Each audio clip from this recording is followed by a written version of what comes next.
What's up guys, this is my favorite tire pressure tool I use on the road and track. Let me show you how it works. It takes two AAA batteries in the rear, hit the on button, it comes within metric and US units. All you have to do is hook it up to your valve stem. Okay, right now we're at 49 PSI in the rear, that's way too high, we gotta get down to 32. Hold this button right here.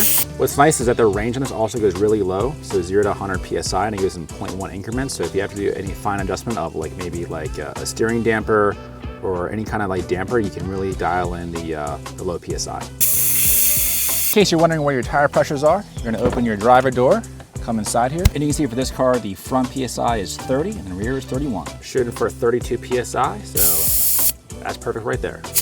What I love about this is that both heads swivel back and forth, so if you ever need to get into a weird angle, maybe on a motorcycle or whatnot, you can hop this on right here.